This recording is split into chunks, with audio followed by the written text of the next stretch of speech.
This old guy DIY video is just a quick tutorial, and I'll provide the link on how to get the Windows 7 Movie Maker download. Uh, this program is a free, easy, basic editing software. A lot of people have experience using it. Windows stopped supporting it some years ago, probably when we swapped from Windows 7 to Windows 8. It can be difficult to find the right link. I know a lot of people struggle. I've been asked that question a lot, so that's what the video is for.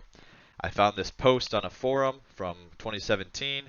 It provides you a link to this Wayback Machine, and once the page loads, it will automatically start downloading the Windows 7 Movie Maker, which is the version that everyone likes. Took a little bit of time, but here's the download popping up. I already have it downloaded, so I'm going to cancel that.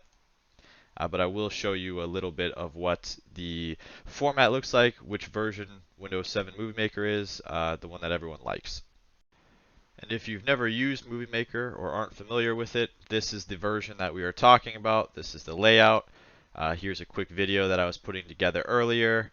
Not a whole lot to it. Very basic in terms of putting movies in here, adding titles, captions, editing the speed, fading in the volume. It's extremely, extremely basic. So don't expect high quality production, but it is a nice free tool to have that can do a lot for you.